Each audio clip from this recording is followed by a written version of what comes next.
Papa Dudut Stories.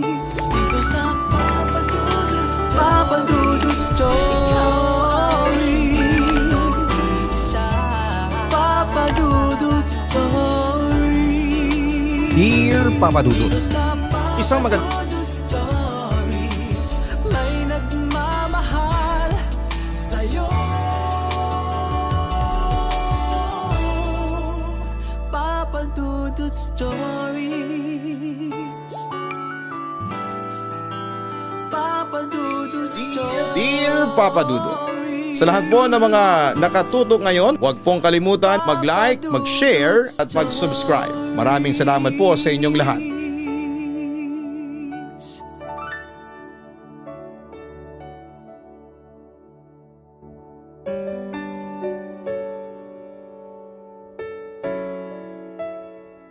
Huwag nating gawing dahilan ng takot para manatili sa maling tao. Huwag ding hayaan na lamunin tayo ng galit at paghihiganti. Dahil sa huli ang tunay na kalayaan at kaginhawaan ay makukuha lamang kapag pinili nating patawarin, palayain ang sarili. At piliing maging mabuti kahit malakas ang tuksong gumawa tayo ng mali. Dear Papa Dudut, magandang araw po sa inyo Papa Dudut at sa lahat ng mga nakikinig ngayon. Gaya po ng iba. Gusto ko lang din sanang ibahagi ang kwento ng buhay ko matapos kong maniwala sa maling pagmamahal noon. Magbabaka sakali pa rin po akong mabasa niyo ito. Ako po si Maria, 45 years old sa ngayon. At kasalukuyan akong naninirahan dito sa San Fernando City, La Union. Isang simpleng may bahay na dumaan sa impyerno ng buhay dahil sa maling taong minahal noon. Hanggang ngayon, naalala ko pa rin ang nakaraan ng buhay ko. At heto ako ngayon, may tapang na ibahagi ang kwento ko sa inyo. At sana po ay magsilbi itong aral para sa lahat. Papa Dudut, nagsimula ang lahat sa simpleng pagmamahalan. Bata pa ako nang makilala ko noon ang asawa ko na itago na lang natin sa pangalang Rodel. Siya ay taga Pangasinan. Isa siyang gwapo, magaling magsalita at marunong makisama. Sa umpisa ay para siyang perpektong lalaki. Yung tipong kahit sinong babae ay mai-in-love agad sa kanya. Dahil sa masipag siya, palatawa, mapang-asar. Pero ang masigit na nagustuhan ko sa kanya ay ang pagiging pasensyoso niya. Kaya naman kahit na ilang buwan pa lamang kaming magkakilala noon ay hindi ko na nakayanan pang pigilin ang tibok ng puso ko sa kanya. Sinagot ko ang 6 na buwang panliligaw niya at tinanggap siya bilang kasintahan. Magaan po ang naging relasyon namin noong una. Laging may sorpresa. Laging may lambing. Ipinagmamalaki din niya ako sa lahat ng barkada niya tuwing nakikita kaming magkasama. O may dinadaluhan kaming okasyon sa kanila. Pakiramdam ko noon, ako na po ang pinakamaswerteng babae sa mundo at ang mas nakakatuwa po Papa Dudut ay hindi siya nagbago. At mas naging sweet pa habang magkasintahan kami kahit naramdam kong ayaw sa akin ang pamilya niya. Gusto kasi ng mga ito para sa kanya ay yung teacher na kakilala ng kapatid niya. Pero hindi yon naging hadlang sa pagmamahala namin. Naipakita naman niya na seryoso siya sa relasyon namin at naging tapat sa akin. Nang dumating ang araw na nag-propose na siya sa akin ay hindi na ako nagdalawang isip pa at sinagot ko ng oo ang tanong niya. Ang akala ko noon ay simula na yon ang pangarap kong buhay may asawa Papa Dudut pero hindi pala. Akala ko lang pala ang lahat ng yon. Maging ang totoong pag-uugaling ipinakita niya sa akin ay parang damit na palaging nilalabhan. Kumukupas. Makalipas lang po kasi ng ilang buwan mula nang ikasal kami ay doon na lumabas ang tunay na ugali ni Rodel. Unti-unti siyang nagbago. Ang lalaking dati ay palatawa at malambing sa akin ay bigla na lamang naging mainitin ang ulo. Kahit na maliit na bagay lamang ay nagiging malaki para sa kanya. Kapag hindi mainit ang ulam, kapag kulang sa asin, kapag hindi ko na sabay ang labahin sa oras na gusto niya, galit agad. Bad trip agad na pag-uugali niya ang ibubungad niya sa akin. Nung umpisa ay pasigaw-sigaw pa lamang. Pero hindi nagtagal ay nadagdagan na yon ng suntok, sampal at hanggang sa umabot na sa pananakit. Gabi na noon, Papa Dudut, kakatapos ko lang maghain ng hapunan naming dalawa. Akala ko po ay magiging tahimik ang gabi namin pero paglapag ko pa lamang ng ulam sa mesa ay bigla na lamang siyang napikon at marami pa siyang reklamo. Nagsimula na naman ang pagmumura niya at pagdadabog sa mesa. Wala kang kwenta. Ni pagluto ng maayos hindi mo magawa. Sigaw niya kasabay ng pagtabig niya ng pinggan. Nabasag yon ay kinagulat ko. Humingi ako ng paumanhin pero lalo lamang siyang nainis sa akin. Hindi ko rin mawari kung bakit. At wala pang isang minuto ang sinampal na niya ako ng malakas. Dahilan para mabuwal ako sa sahig. Aray ko, bakit ba? Sigaw ko sa pagkakabigla habang hawak-hawak ko ang pisngi kong nasaktan sa bigat ng kamay niya. Kasalukuyan ding dumudugo ang daliri ko sa isang kamay ko dahil nahawakan ko yung basag na pinggan sa sahig. Wala kang karapatang sumagot-sagot sa akin. Sa sobrang lakas ng sigaw niya ay ramdam kong umaalingaw-ngaw yon hanggang sa labas. Inablot niya ang buhok ko saka uli ako sinampal ng malakas dahilan para muli akong bumagsak sa sahig. Kasunod noon ay sinuntok niya ako at pinaghampas ng sinturon. Narinig ko ring may kalusko sa tapat ng bahay namin. Alam ko ng sandaling yon na may ilang kapitbahay ang tiyak na nakakarinig sa iyak ko noon. Pero walang boses na naglakas ng loob para sumagot at awatin si Rodel. Marahil natatakot sila sa pwede pang mangyari sa kanila kapag nakialam pa sila sa amin. Kaya kahit na paulit-ulit akong humihingi ng saklolo ay wala talagang tumutulong sa akin noon. Hinaklit niya ako ng mahigpit sa braso at muli niyang hinablot ang buhok ko at ibinangga ang ulo ko sa dingding. Muntik na nga akong mawala ng ulirat sa nangyaring yon habang siya ay walang humpay. Na sinasaktan ako na para bang wala na akong halaga bilang isang tao.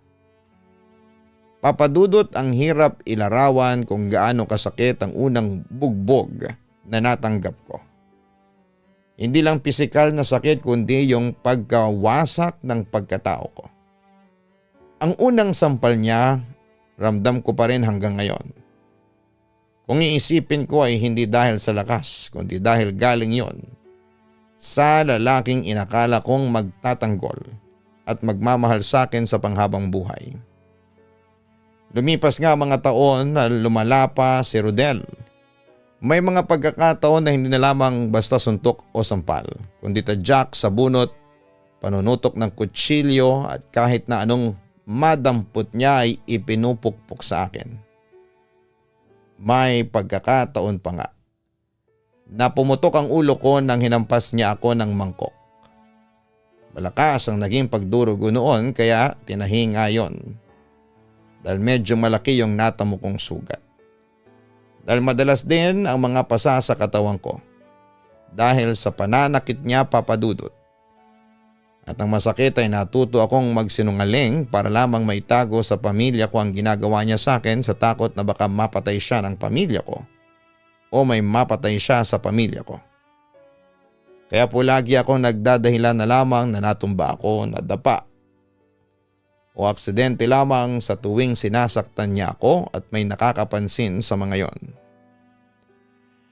Pero papadudot ang pinakamasakit sa lahat. Hindi lang pala ako ang babae sa buhay niya. Nalaman ko ito noong isang gabi na pinilit ko siyang harapin matapos siyang hindi umuwi ng ilang araw sa bahay namin. 5 buwang buntis pa ako noon sa magiging panganay namin nang mangyaring muli ang matinding away namin at pananakit niya sa akin. Sa simula ay todo iwas pa po siya sa katanungan ko. Pero nang hindi na siya makatiis, bigla niya akong binulyawan at sinampal. Halos umugong ang tenga ko sa lakas noon, Papa Dudut. Para akong nabingin ng ilang minuto. Hindi pa siya nakontento ay pahilang hinawakan din niya ang buhok ko at dinuro-duro pa ako. Wala ka nang pakialam kung saan ako pupunta ha at kung kailan ako uuwi. Huwag mong pakialaman ang ibang babae ko dahil hindi ikaw ang nagpapasaya sa akin, naintindihan mo? Natatandaan ko pang sabi niya noon sa akin habang nanlilisik ang kanyang mga mata. Saka ako dinuraan sa muka. Kaya pala naging malakas ang loob niya. Nabugbugin ako kasi may iba na siyang pinagmumula ng init ng katawan at ligaya. Hindi na pala ako ang mahal niya kundi yung babaeng nasa kabilang barangay lang nakatira. Nalaman ko din po kasi na nagkikita din sila ng teacher na kakilala ng kapatid niya sa bahay nito at madalas doon natutulog ang asawa ko. May nakaabot pa nga po sa akin na kwento na ikunikwento daw ng babaeng yon na kinukumutan pa raw niya si Rodel kasi naaawa daw ito na palagi ko raw inaaway. Marami din akong nalaman tungkol sa ginawa niyang pagkakalat para siraan ako sa ibang tao. Parang binagsakan ako ng langit at lupa noon, Papa Dudut. Noong oras na yun ay halos madurog ako. Halos matuliro ang utak ko. At sobrang bigat ng damdamin ko sa pasakit at pananakit na ginawa niya sa akin. At ng mga babae niya. Ang daming tanong sa isipan ko noon. Ako ba ang nagkulang? Ako ba talaga ang walang kwenta? Siya na itong nagtaksil pero ako pa rin ang may kasalanan sa kanya. Papadudot matapos akong pagbuntunan ng mura at suntok ay hindi na ako gaanong makagalaw. Basag-basag na ang boses ko sa paghikbi ko habang ramdam ko ang init ng dugo na dumadaloy mula sa labi kong napunit. Bigla niyang ibinaling pabukas ang pinto at galit na nagsuot ng tsinelas. Buisit ka. Wala kang silbi. Pagkasabi noon, nagawa pa niya akong batuhin ng timba na nadampot niya sa labas ng pintuan dahilan para mapalugmok ako sa sahig. Anong ginawa mo na naman sa pinsan ko ha? Napakawalang kwenta mong tao, hayop ka. Pilit kong inangat ang sarili ko mula sa pagkakasubsob sa sahig pagkarinig ko ng boses ng pinsan kong si Elena. Nanginginig pa ang tuhod ko habang dahan-dahan akong bumangon at tumayo dahil mukhang magkasalubong silang dalawa ni Rodel sa may tarangkahan. Dinig na dinig kong nagtatalo pa rin ang dalawa habang papalapit ako. Galit na galit ang mga mata ni Elena, nanginginig ang kamao at pinipigil ang galit habang nakikipagsagutan sa asawa ko. Wala kang pakialam. Tumabi-tabi ka kung ayaw mong pati ikaw ay tamaan sa akin. Leche! Sigaw ni Rodel sabay tulak ng malakas kay Elena. Halos madapa ang pinsan ko sa ginawang yon ng asawa ko pero mabuti na lamang at agad siyang nakabawi sa balanse. Tumindig siya at dinuro din ito bago pa ako tuluyang makalapit sa kanya, Papa Dudut. Hindi na ako makakapayag na lagi mo na lamang siyang ginaganyan. Buntis na ang asawa mo tapos ay bubugbugin mo pa? Wala ka namang konsensya. Demonyo kang, gago ka. Kung akala mo ay wala kang kalalagyan ay nagkakamali ka. Tandaan mo at darating din ang araw mo. Kitang-kita ko noon ang tawang asong isinukli ng mister ko kay Elena bago siya tuluyang lumakad papalayo. Naiwan akong ika-ikang lumapit sa pinto at hawak-hawak ang sugatang pisngi ko habang patuloy si Elena sa pag-alalay sa akin papasok ng bahay. Maria, Hindi na tama to. Hindi ko na kayang makita kang ganito. Mariin niyang sambit at nakita ko ang galit at awa sa mga mata niya. Iwanan mo na nga ang walang kwentang taong yon. Tingnan mo nga yung itsura mo. Paano kung mapahama kayo nang ipinagbubuntis mo dahil sa pangbubugbog niya sa'yo? Hindi ko kaya. Ayokong ma-broken family ang magiging anak ko, Elena. Diyos ko, baka mas ma-broken pa ang mga buto mo sa ginagawa sa'yo ng hayop na yon. Magising ka nga sa pagkakamartir mo. Maria! Pero noong time na yon, Papa Dudut, natatakot din naman ako para sa buhay ko at sa buhay ng anak ko. Pero naniniwala pa rin ako noon na magbabago si Rodel. Kaya napabuntong hininga na lamang si Elena nang sagutin ko siya ng maaayos pa namin ito. Sa lahat ng sinabi niyang pakiusap at payo sa akin, kaya mahigpit na lamang niya akong niyakap. Bilang tugon, ilang sandali pa ay bigla siyang bumulong. Ako nang gagawa ng paraan para mabigyan ka ng hustisya sa ginagawa sa iyo. Ipakukulam ko siya. Makikita niya ang araw na pagsisisihan niya lahat ng ginawa niya sa iyo. Nang marinig ko yon, Papa Dudut, ay para akong natigilan. Sa galit at sama ng loob ko ay naisip ko na kung siguro'y totoo ang kulam, yun na lang ang paraan para matigil ang lahat ng ginagawa niyang pananakit sa akin. Hindi ko alam kung matatakot ba ako o aasa sa sinabi ni Elena. Pero ang alam ko lang ay yon ang unang gabing naramdaman kong hindi pala ako nag-iisa, na may nagmamalasakit pa sa akin. Inisip ko na lamang na nadala lamang siya ng galit niya kaya nasabi niya ang mga yon. Lalo na nang makita niya rin ang mga pasa sa pisngi ko. Iwa sa labi at nangingitim na din ang ilang parte ng braso ko dahil sa pananakit ni Rodel. Noong umpisa ay hindi talaga ako naniniwala sa pagbabanta ng pinsan ko. Ngunit ilang linggo lang ang lumipas. May kakaiba nang nangyari kay Rodel. Nagsimula siya sa mga simpleng lagnat na hindi maipaliwanag. Palagi po siyang nilalagnat, nilalamig at namumutla noon. Kahit na anong gamot ay hindi tumatalab. Hanggang sa dinala ko na siya sa ospital. Pero kahit ang mga doktor ay hindi maipaliwanag kung ano ang sakit niya. Lumala ng lumala yun na para bang may kumakain sa lakas niya sa pang-araw-araw. At habang pinagmamasdan ko siya sa ganong kalagayan, hindi ko alam kung matutuwa ba ako o maaawa sa mga nangyayari sa kanya.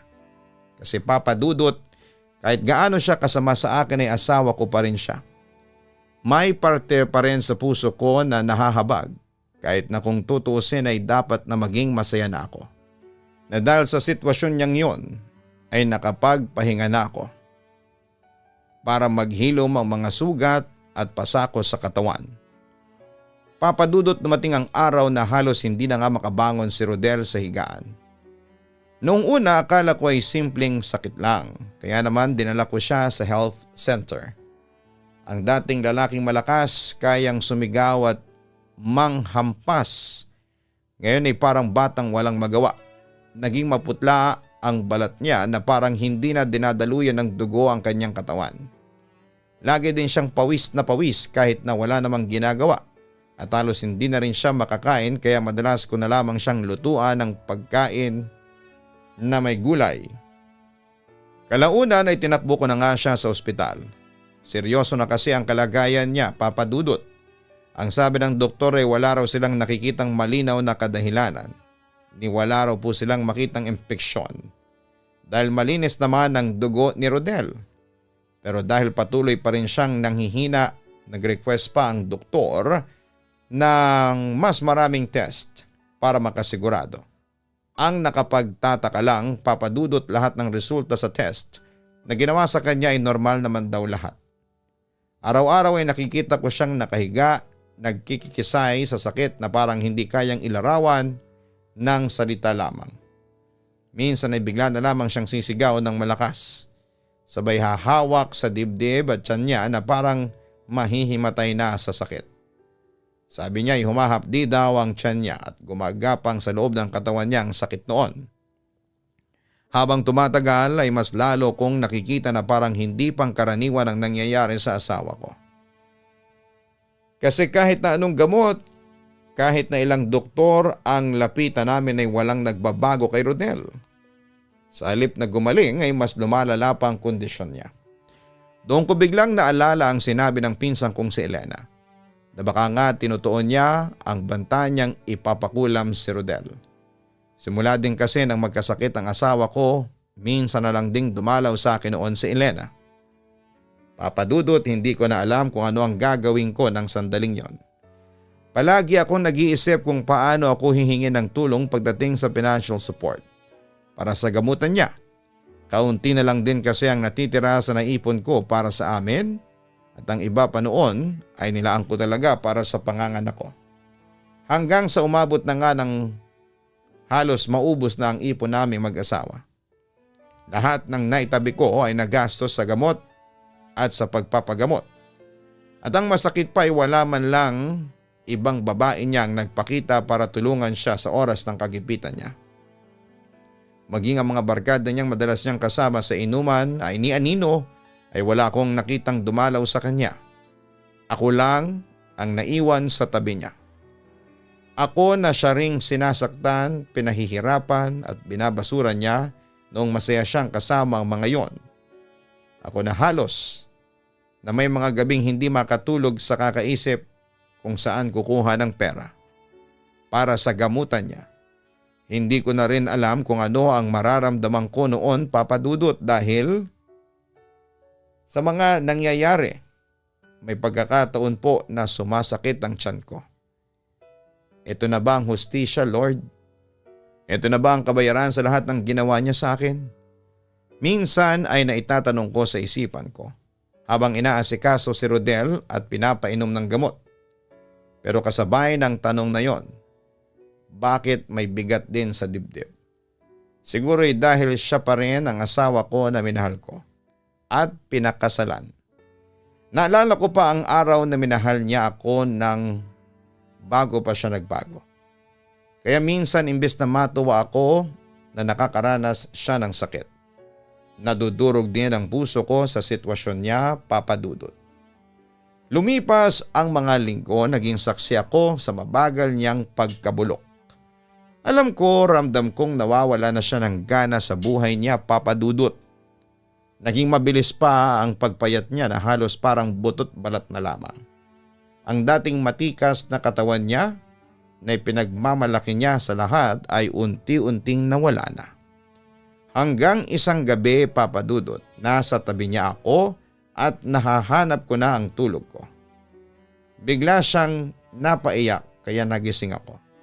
Hindi ako kumibo pero pinakiramdaman ko lang muna siya. Maria, patawarin mo ko.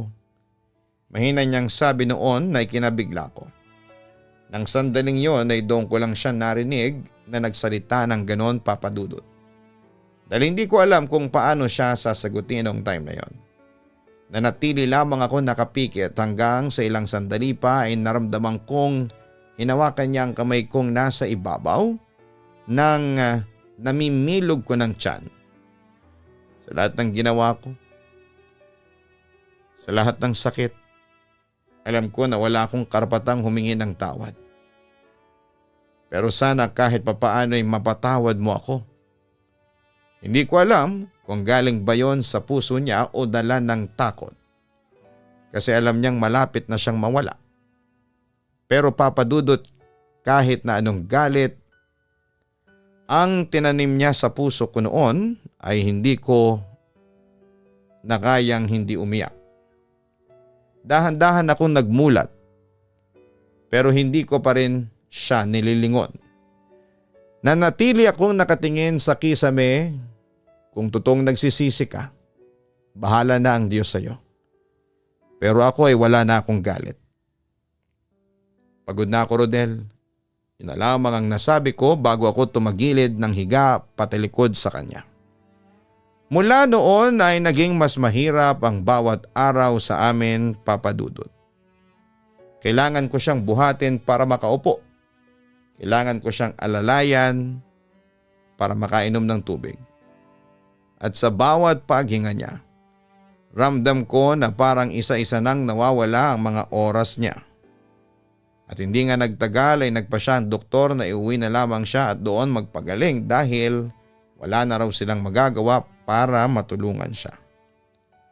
Nakita din po kasi na may liver cancer na nga siya at nasa huling stage na.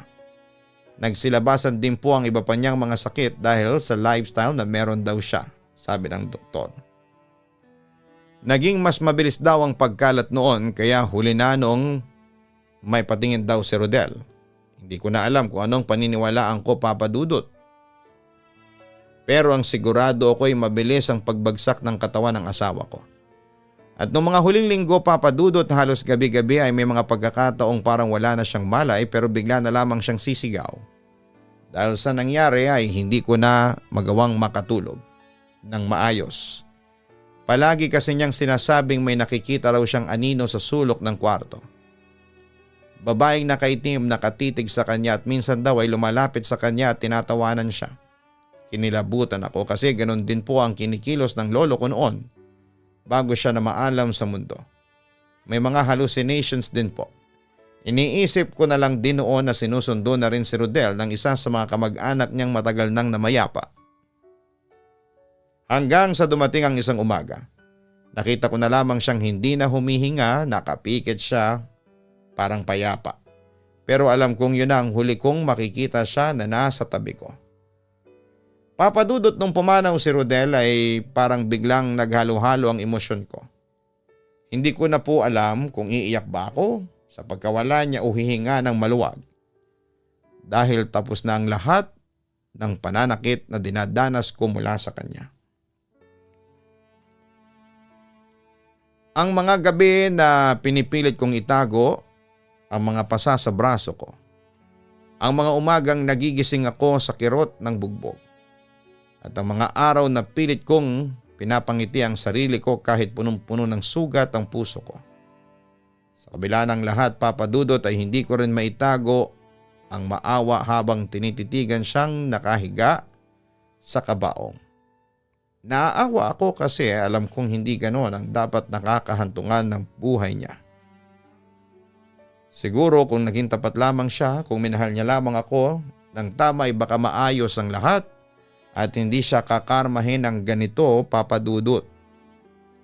Dumating ang pamilya niya at iba pang mga kamag-anak. At bilang asawa ay ako ang nasa tabi ni Rodel sa huling gabi ng lamay. Pero hindi rin naging madali ang lahat, Papa Dudut. Kasi may ilan sa kamag-anak niya ang tila ko pa ang tinitingnang masama at sinisisi. Abay, para bang kasalanan ko kung bakit namatay si Rodel ng ganun. Narinig ko ng hindi sinasadya ang ilang simpleng chismisan na baka iniwan ko daw at hindi tinulungang ipagamot o pinabayaan na lang kaya namatay ang asawa ko. Masakit yon, Papa Dudut, kasi wala silang alam sa mga gabi na halos wala akong tulog para alagaan ko si Rodel. O sa mga araw na ipong ko na lang ang ginagastos para madala siya sa ospital. At higit sa lahat ay wala silang alam sa sugat na iniwan niya sa puso ko. Pagkatapos ng libing ay nagsimula na ang bagong kabanata ng buhay ko. Una kong ginawa ay bumalik sa trabaho para makapag-ipon dahil malapit na akong manganak. Kailangan kong bumangon at magpatuloy para sa sarili ko at para na rin sa batang nasa tiyan ko. Pero hindi ko makakaila na mahirap pa rin maghilom ang mga sugat sa puso ko. Hindi naging madali ang lahat, dumaan ako sa maraming gabi ng pag-iisa. Sa mga araw na parang wala ng saysay ang lahat, pero natutunan kong may hangganan din ang lahat ng sakit kung pipiliin kong bumangon. Nang sandaling iyon ay mas pinili kong isarado ang kabanata ng buhay ko kay Rodel. Hindi para kalimutan siya kundi para matutunan na hindi lahat ng sakit ay dapat gantihan ng sakit. At natutunan kong may mga taong darating sa buhay natin hindi para manatili kundi para magturo ng aral na habang buhay nating babaunin. Papa Dudut, pagkatapos ng lahat ng pinagdaanan ko, ay masasabi kong iba na ang pananaw ko ngayon sa buhay. Unti-unting natuto akong patawarin ang sarili ko at natutunan kong tanggapin na may mga bagay talaga sa mundo na hindi natin kontrolado. Hindi ko kontrolado ang lahat ng mga nangyari. Hindi ko kontrolado kung bakit nagkasakit at namatay ang dati kong asawa. Maaring kulam o karma o maaring simpleng sakit lang talaga ang sanhi ng lahat. Pero ang pinakamahalaga ay natutunan kong huwag lamunin pa rin ang galit at pait. Naging sandalan ko pa rin ang pamilya ko ng panahon na yon, lalo na si mama at ang pinsang kong si Elena. Silang tumulong sa akin para bumangon sa nangyari hanggang sa makapanganak ako. Sa katunayan, Papa Dudut ay isa ng lisensyadong engineer ang nag-iisang anak ko. Kasalukuyang siya nagtatrabaho sa isang kilalang kumpanya sa ibang bansa. Ako naman ay nandito lamang sa bahay kasama ang ikalawang asawa ko na sobrang nirerespeto at mahal ako. Nakilala ko siya dahil sa anak ko. Tito ito ng katrabaho niya. Dahil sa asawa ko ngayon ay nagkaroon ako ng bagong pananaw. Natutunan kong mahalin ulit ang sarili ko. Hindi ko nahahayaan ang sarili kong matakot ulit na umibig.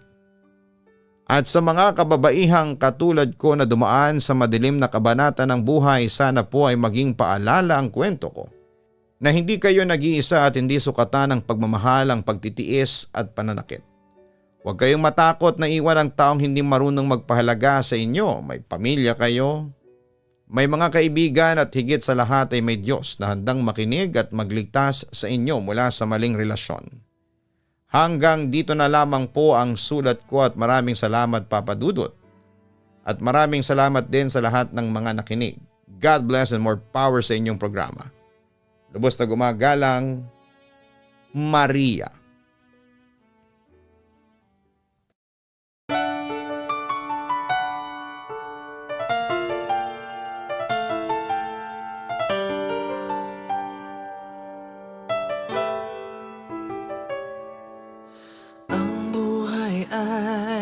Mahiwaga, laging may lungkot at saya. Sa Papa Dudut Stories, laging may karamay ka.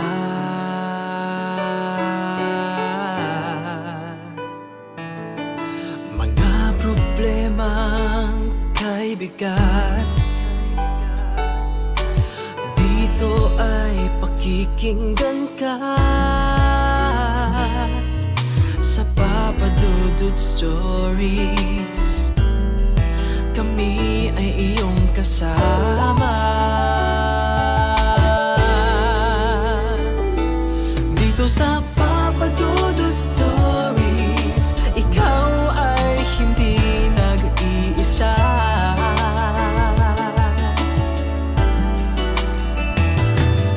Sa Papa Dudut Stories, may nagmamahal sa'yo. Papa Dudut Stories,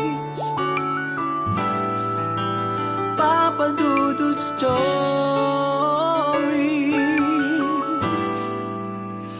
Papa Dudut Stories.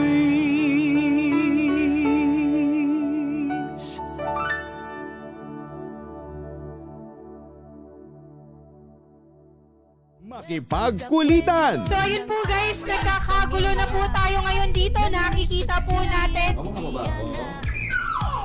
Hi everyone! So ayun na po, may mga bisita po kami. Andito po ngayon. Makipagtawanan.